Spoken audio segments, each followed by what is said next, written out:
Cada vez que nos enfrascamos en el estudio serio de una vida extraordinaria, tenemos que prepararnos para recibir sorpresas. Y es interesante notar que cuanto más extraordinaria es la vida, más increíbles son las sorpresas.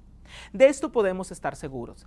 Las circunstancias y los hechos que llevaron a esa persona a la grandeza se produjeron en sus años de incógnito, en los cuales pocos la observaban y a nadie le importaba.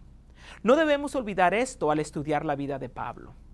La primera imagen que tenemos de Pablo, a quien conocemos inicialmente como Saulo de Tarso, es brutal y sangrienta. Si un pintor la dibujara al óleo, ninguno de nosotros quisiera tener ese cuadro colgado en la sala de nuestra casa. Ese hombre se parecía más a un terrorista que un devoto seguidor del judaísmo. Para horror nuestro, la sangre del primer mártir del cristianismo salpicó la ropa de Saulo mientras éste daba su consentimiento como cómplice de un atroz crimen. Bien, ¿quién fue ese mártir?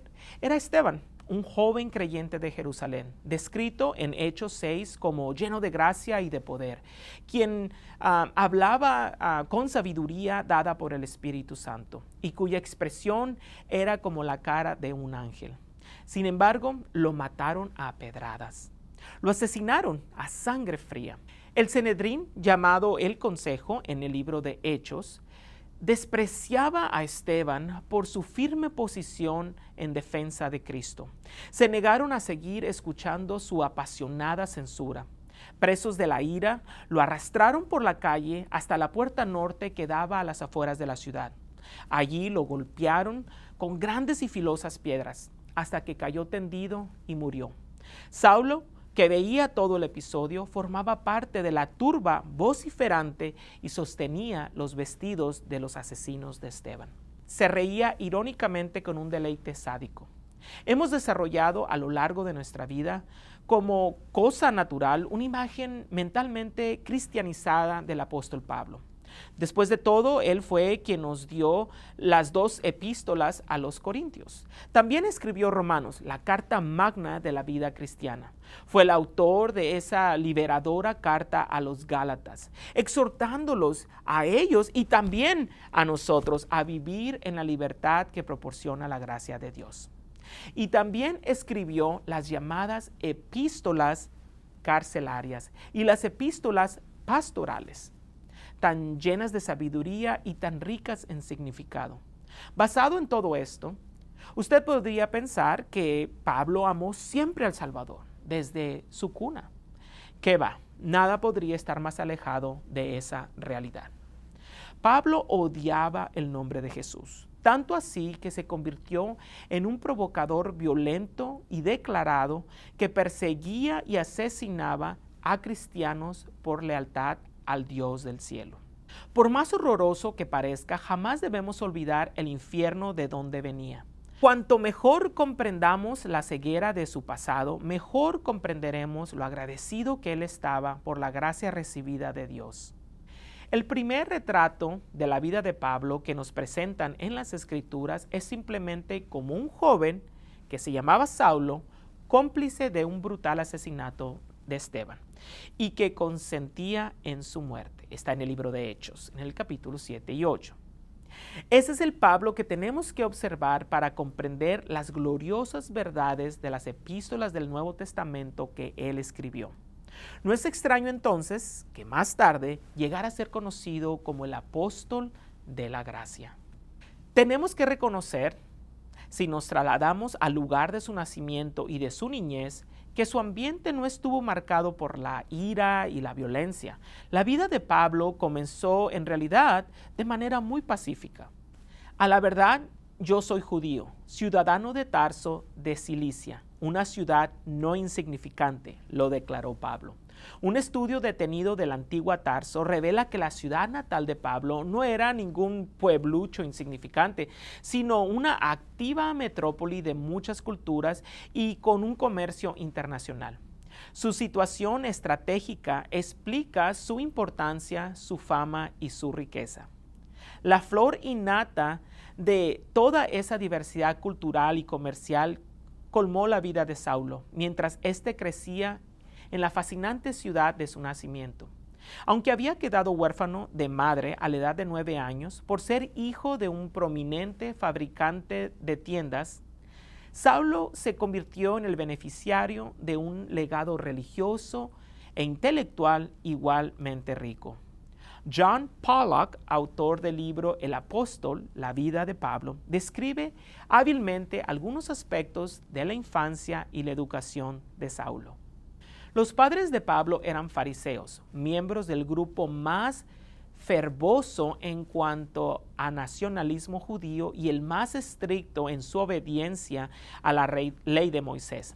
Ellos se preocupaban por proteger a su hijo de la contaminación, por lo que la amistad con niños gentiles era desaprobada y las ideas griegas despreciadas. Ellos miraban a Jerusalén como el Islam mira hacia la Meca. Y el privilegio que tenía de ser personas libres de Tarso y ciudadanos romanos no era nada comparado con el sublime honor de ser israelitas, el pueblo de la promesa, el único al que Dios vivo había revelado su gloria y sus planes. Pollock, en el mismo libro, sigue diciendo, al llegar a la edad de 13 años, Pablo estaba ya preparado para recibir una instrucción superior. Un fariseo estricto no involucraba a su hijo con la filosofía moral pagana. Por eso el adolescente Pablo fue enviado por mar a Palestina y remontó las colinas hasta Jerusalén. Durante los siguientes 5 o 6 años se sentó a los pies de Gamaliel, el maestro. Saulo vivía esperando el día en que se convertiría en miembro del Supremo Tribunal Judío, conocido entonces como Sanedrín. Esos 61 hombres juntos gobernaban la vida y religión judías, sentados en bancos curvos en una sala tributaria, precisamente en el lugar donde oyeron a Esteban dar su valerosa, aunque fatídica, confesión de fe. Saulo, convertido ya en un exitoso abogado, fue muy probablemente parte del auditorio que escuchó la defensa de Esteban. Sin embargo, no imaginaba entonces ni remotamente de qué manera Dios iba a utilizar los hechos que llevaron finalmente al joven discípulo a la muerte para cambiar dramáticamente su vida e impactar la historia del cristianismo. Desde el día de Pentecostés, registrado en Hechos 2, Jerusalén había estado envuelta en una actividad religiosa inusitada. Cuando los apóstoles, ahora más osados, predicaban las buenas nuevas de Cristo, eran más los que se convertían. Todo estaba cambiando en las tradiciones más arraigadas. Los judíos que vivían en Jerusalén y también los peregrinos de otras partes que estaban de visita, abrazaban literalmente por millares la fe cristiana. Los intolerantes líderes religiosos judíos estaban enfurecidos por lo que estaban viviendo en ese momento. Ya era más que suficiente. Por eso, según en Hechos 5:18, echaron mano a los apóstoles y los pusieron en la cárcel pública. Estos apóstoles, llenos del Espíritu Santo, tenían encolarizada a la clase religiosa gobernante. Era un momento desesperante para el Sanedrín. Sus intentos de silenciar a los seguidores de Jesucristo crucificando a su maestro habían fallado. Por tanto, encarcelar a estos fanáticos religiosos parecía ser la mejor estrategia, pero eso tampoco funcionó. Y para colmo de males, para los funcionarios religiosos sucedió algo milagroso. Pero un ángel del Señor abrió de noche las puertas de la cárcel y al conducirlos fuera dijo: id y de pie en el templo hablad al pueblo todas las palabras de esta vida. Habiendo oído esto, entraron en el templo al amanecer y enseñaban. Hechos 5, 19, 21. Eso sí que fue salirles el tiro por la culata. Los líderes religiosos pensaban que habían resuelto el problema de esos rebeldes cuando de hecho solo los habían motivado para que volvieran a su predicación con más valentía que antes. Fue parecido a lo que sucedió después de la escena del Gólgota. Los líderes judíos estaban seguros de que al crucificar a Jesús le pondrían fin a todo, pero no podían estar más equivocados. El cristianismo floreció después de la resurrección. Ahora, inflamados por el poder del Espíritu Santo, los apóstoles estaban incendiando literalmente a Jerusalén con su predicación. Su celo era contagioso y su mensaje convincente. Por eso, no pasó mucho tiempo sin que los funcionarios religiosos se encontraban formando parte de una minoría cada vez más reducida. Esto los llevó a convocar a una reunión de emergencia para decidir tomar nuevas acciones. Habiendo oído esto, entraron en el templo al amanecer y enseñaban. Mientras tanto, el sumo sacerdote y los que estaban con él fueron y convocaron al Sanedrín con todos los ancianos de los hijos de Israel. Luego enviaron a la cárcel para que fuesen traídos. Cuando los oficiales llegaron y no los hallaron en la cárcel, regresaron y dieron las noticias diciendo: hallamos la cárcel cerrada con toda seguridad y a los guardias de pie a las puertas, pero cuando abrimos no hallamos a nadie dentro. Hechos 5, 21 al 23. ¿No fue eso maravilloso? El ángel del Señor había abierto las cerraduras de la cárcel, liberando a los apóstoles y echando de nuevo el cerrojo. Cuando los funcionarios vinieron a la cárcel, encontraron dormidos a los guardias, las puertas aseguradas y que los prisioneros ya no estaban.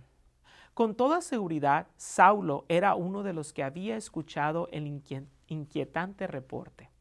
No queriendo perderse nada de lo que estaba sucediendo, Saulo se empapó de todos los detalles a medida que se desarrollaban los acontecimientos. Las cosas estaban saliéndose fuera de control. Era incomprensible la frustración cada vez mayor de los funcionarios religiosos. Leemos: como oyeron estas palabras, el capitán de la guardia del templo y los principales sacerdotes quedaron perplejos en cuanto a ellos y en qué vendría a parar esto. Hechos 5:24. Estos jueces prejuiciados se han vuelto locos tratando de explicarse qué había sucedido. Y para colmo de males, otro mensajero llegó corriendo con un informe aún más alarmante. Pero vino alguien y les dio esta noticia: he aquí los hombres que echasteis en la cárcel están de pie en el templo enseñando al pueblo. Entonces fue el capitán de la guardia del templo con los oficiales y los llevaron, pero sin violencia, porque temían ser apedreados por el pueblo. Hechos 5, 25 y 26. No deje de observar el significado de este nuevo detalle. Estos hipócritas líderes temen ahora por sus vidas. El sentir que la corriente de la opinión se está volviendo contra ellos. Son cada vez más numerosas las personas que están diciendo en las calles: hey, no toquen a esos hombres. Ellos están diciendo cosas que necesitamos oír, cosas que ustedes no nos lo dijeron. La ciega confianza que el pueblo de Jerusalén había puesto en los líderes se estaba debilitando cuando abrían sus ojos a la verdad del Evangelio. El Sanedrín procedió entonces con cautela debido a que las masas estaban creyendo en el Evangelio. Observe ahora lo siguiente. Cuando los trajeron, los presentaron al Sanedrín y el sumo sacerdote les preguntó diciendo: ¿no os mandamos estrictamente que no enseñéis en este nombre? Y he aquí habéis llevado a Jerusalén con vuestra doctrina y queréis echar sobre nosotros la sangre de ese hombre. Hechos 5, 27 y 28. En otras palabras, ustedes le están diciendo a la gente que nosotros somos los responsables de que ese falso Mesías fue crucificado. Queremos que sepan que fueron los romanos quienes lo hicieron, no nosotros. Nosotros simplemente seguimos adelante con el plan. Pero ustedes nos están haciendo quedar mal ante el pueblo. Observe cómo respondieron los apóstoles y particularmente cómo respondió el apóstol Pedro. Pedro y los apóstoles dijeron: es necesario obedecer a Dios antes que a los hombres. El Dios de nuestros padres levantó a Jesús, a quien vosotros matasteis, colgándolo en un madero. A este ha enaltecido Dios, y con su diestra como príncipe y salvador, para dar a Israel arrepentimiento y perdón de pecados. Nosotros somos testigos de estas cosas, y también el Espíritu Santo que Dios ha dado a los que le obedecen. Hechos 5, 29, 32. Saulo escuchó esas palabras. ¿Había alguna vez pensado en eso? Mientras estaba a la sombra escuchando hablar a Pedro, se le erizaron los vellos del cuerpo. Este joven y devoto fariseo, hebreo de hebreos, escuchaba indignado mientras el ignorante pescador llamado Pedro hablaba del ahora muerto Jesús que decía ser Dios. Esto era más de lo que podía soportar. Enardecido, Saulo comenzó a hacer planes pensando, si solo pudiera ponerle las manos encima, lo mataría como a todos los demás. Ni remotamente imaginaba que ese ignorante pecador sería su colaborador en la labor de establecer iglesias cristianas en todo el mundo conocido. Pero antes de que Saulo preparara una agresión contra ese hombre y sus compañeros, Dios intervino con otro sorprendente giro de acontecimientos. Mientras el mentor de Saulo se hallaba de pie, los que escuchaban se enfurecían y deseaban matarles. Entonces se levantó en el Sanedrín cierto fariseo llamado Gamaliel, maestro de la ley, honrado por todo el pueblo, y mandó que sacasen a los hombres por un momento. Hechos 5, 33, 34. Esperen un momento. ¿Quién es Gamaliel? Saulo había sido discípulo de este hombre mientras estudiaba en Jerusalén. Él testificó que había sido instruido a los pies de Gamaliel en Hechos 22:3. Se había sentado a los pies de Gamaliel durante su preparación formal. Miraba con ansiedad y asombro a su maestro en acción. Es como el estudiante de leyes que después de haberse graduado visita la sala de un tribunal para observar a su admirado profesor ejerciendo de abogado. Qué momento tan especial para Saulo. Tal vez esperaba palabras violentas y condenaciones contra Pedro, pero sucedió todo lo contrario. Entonces les dijo: hombres de Israel, tengan cuidado de lo que van a hacer con estos hombres, porque hace algún tiempo Teudas se levantó pretendiendo ser alguien, y un grupo como de 400 hombres se unió a él y fue muerto, y todos los que lo seguían fueron dispersos y reducidos a nada. Después de él se levantó Judas de Galilea en los días del censo y llevó mucha gente tras sí. Él también pereció, y todos los que lo seguían se dispersaron. Por tanto, en este caso les digo que no tengan nada que ver con estos hombres y déjenlos en paz, porque si este plan o acción es de los hombres, perecerá. Hechos 5, 35, 38. En medio de este ambiente de irritación e irracionalidad, este sabio y experimentado maestro se pone de pie y hace esta advertencia: tengan cuidado, no se apresuren a hacer juicio. Eso es lo que expresan sus palabras cuando dice: por tanto, en este caso les digo que no tengan nada que ver con estos hombres y déjenlos en paz, porque si este plan o acción es de los hombres, perecerá, pero si es de Dios, no podrán destruirlos, no sea que se hallen luchando contra Dios. Hechos 5, 38, 39. El joven fariseo sacude la cabeza con incredulidad.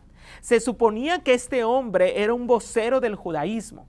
Él me enseñó mucho de lo que sé sobre el judaísmo y la ley, y me preparó para hacer precisamente lo que estoy haciendo hoy. Gamaliel, usted ha perdido la cabeza. Estaba furioso, sumamente furioso.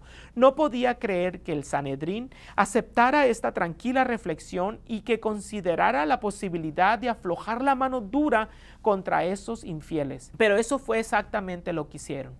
Permítame hacer un paréntesis aquí. Yo pienso que Pedro siguió vivo en ese momento y en los años siguientes gracias a la sabia intervención de Gamaliel. Creo que ese aliado inesperado le salvó la vida, ya que Saulo y los demás habrían lapidado a todos los acusados, pero el Señor intervino misericordiosamente y utilizó las palabras de un sabio maestro para preservar la vida de aquellos que más tarde tendrían un papel estratégico en la formación de la iglesia cristiana. Recuerde esto: cuando se sienta que su situación es irremediable, no importa lo que usted enfrente, Dios sigue estando en control, dirigiendo de una manera silenciosa y soberana todas las cosas dentro de su plan perfecto. El Señor tiene gamalieles preparados para intervenir y ellos aparecerán en el preciso momento en que sus palabras causen el mayor impacto. Muy prudentemente, los líderes religiosos hicieron caso del consejo de Gamaliel. La Biblia nos dice que después de azotarles, les prohibieron hablar en el nombre de Jesús y los dejaron libres. ¿Cómo? Espere un momento, no es justo lo que hicieron. ¿Cómo que los azotaron? ¿Qué derecho tenían de azotarlos si los iban a dejar libres? Bueno, la intención del Sanedrín fue hacerles una severa advertencia. Si les despellejamos la espalda, tal vez no olvidarán. Hablamos en serio. Desistan. ¿Cómo respondería usted a una situación así? La flagelación era una tortura terriblemente dolorosa y humillante. ¿No habría usted tratado de escapar? Bueno, pues es aquí donde aumenta nuestro respeto por estos hombres. Observemos cómo respondieron ellos ante esa situación. Por lo tanto, ellos partieron de la presencia del Sanedrín, regocijándose porque habían sido considerados dignos de padecer afrenta por causa del nombre. Y todos los días en el templo y de casa en casa no cesaban de enseñar y anunciar la buena nueva de que Jesús es el Cristo. Hechos 5, 41, 42. ¡Qué valor tan admirable! La sangre de sus heridas casi no se habían ni siquiera secado antes de que estuvieran de nuevo predicando de Cristo en el pueblo. En tanto que nosotros los respetamos, Saulo los odiaba más por eso. Esto fue lo que llevó a tomar una actitud aún más agresiva contra ellos, lo cual reconoció en su defensa ante Agripa. Esto es precisamente lo que hice en Jerusalén. No solo encerré en cárceles a muchos de los santos con la autoridad recibida de los principales sacerdotes, sino que también cuando eran condenados a muerte, yo añadía mi voto. Castigadlos con frecuencia en todas las sinagogas. Procuraba obligarlos a blasfemar y, enfurecido contra ellos, seguía persiguiéndolos aún hasta en las ciudades extranjeras. Hechos 26, 10, 11. No era una oratoria intelectual suave y superficial. Pablo se había convertido en un fariseo violento y decidido, en un hombre con un objetivo preciso. Más tarde haría una confesión parecida a Timoteo, su hijo, en la fe. Doy gracias a Cristo Jesús, nuestro Señor, que me ha fortalecido porque me tuvo por fiel, poniéndome en el ministerio. Aún habiendo sido yo antes blasfemo, perseguidor y agresor, sin embargo, se me mostró misericordia porque lo hice por ignorancia, en mi incredulidad. 1 Timoteo 1, 12 y 13. ¿Qué le parece esas palabras? Como una breve autografía de Saulo. Ese fue el mismo hombre que escribiría después acerca de la gracia y la misericordia de Dios. Pero hasta que la gracia de Cristo lo atrapó, se opuso violentamente a todos y a todo lo referente a Jesús. Y note que lo hacía en el nombre de Dios. No hay nada más aterrador y más perverso que un terrorista religioso. Los que piensan que lo hacen en el nombre de Dios. Saulo no era la excepción. Según su propio testimonio, creía ciegamente que sus acciones sangrientas honraban a Dios al borrar de la faz de la tierra a esta secta. Por eso, de acuerdo con las Escrituras, Saulo asolaba a la iglesia entrando de casa en casa, Arrastraba tanto hombres como mujeres y los entregaba a la cárcel. Hechos 8:3. Es difícil imaginar un odio tan grande. En la vida de toda persona admirable hay sorpresas que muchas veces nos desconciertan. ¿Quién hubiera pensado que el gran escritor del Nuevo Testamento y quien probablemente ha tenido más influencia en nuestro crecimiento cristiano haya provenido de un mundo de tal ceguera espiritual? Pero así fue. Por eso él decía ser el primero de los pecadores. Aunque uno pueda sentirse tentado a suavizar ese hecho, es así. Aceptemos lo que él dice de sí mismo. Pablo no estaba tratando de parecer modesto. En su corazón él era el primero de los pecadores y es posible que así haya sido. Cuando analizo estas primeras escenas que surgen de nuestros primeros rastros de Saulo de Tarso, creo que vale la pena hacer estas observaciones. En primer lugar, no importa cómo le parezcamos a los demás, todos tenemos un lado oscuro en la vida. Usted se quedaría pasmado si se enterara del pasado oscuro que hay en la vida de esas personas que han tenido una gran influencia en su vida. Todos somos pecadores por nacimiento, por naturaleza y por elección. En lo más profundo de nuestro ser somos total y absolutamente depravados.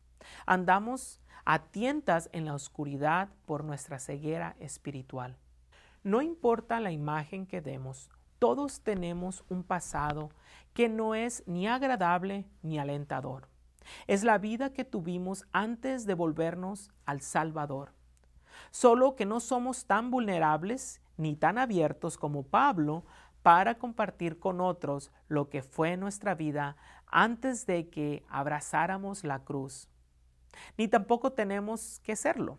Nuestra vida antes de conocer a Cristo era la de un infeliz pecador. Nunca olvidemos lo que era nuestra vida fuera del ámbito de la gracia. Saulo lo sabía y también nosotros. En segundo lugar, no importa lo que hayamos hecho, nadie está más allá de la esperanza. Esa es la gran esperanza del mensaje cristiano.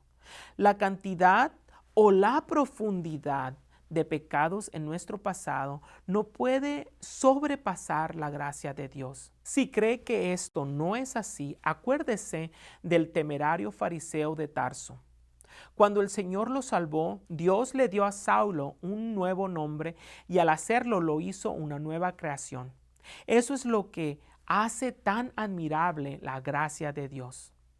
En tercer lugar, aunque nuestro pasado esté viciado, cualquiera puede encontrar un nuevo comienzo con Dios. Nunca es demasiado tarde para comenzar a hacer lo bueno. Cuando Saulo se puso de rodillas frente al Dios vivo, finalmente se enfrentó a la realidad de su pecado. En lo más profundo de este hombre, Cristo transformó su vida y él comenzó a hacer lo bueno. Es que la gracia da esa clase de nuevo comienzo. No se quede entonces estancado donde está ahora.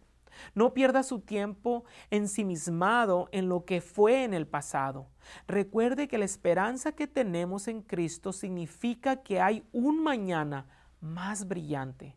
Nuestros pecados son borrados. La vergüenza es eliminada. Ya no estamos encadenados al profundo y negro pozo del pasado. La gracia nos da alas para que nos remontemos más allá de él. ¿Acaso está usted estancado por algo de su pasado? Tal vez está inmovilizado por la vergüenza y el temor. ¿Estás lisiado por el ayer? Esa manera de pensar es la del enemigo, Satanás. A él le encanta causarle problemas de todo tipo, con la intención de que usted no disfrute del maravilloso privilegio de la gracia. No le permita ese poder en su nueva vida. Alrededor de usted hay personas que tenían una enorme necesidad de la gracia de Dios y el Señor la sacó misericordiosamente del foso del pecado. Si Él pudo convertir a un Saulo de Tarso, enfrascado en una violencia asesina, en Pablo, el apóstol que predicó y vivió el mensaje de la gracia, Él también puede cambiar tu vida. Gracias a todos ustedes por acompañarnos en este primer estudio de la vida de Pablo.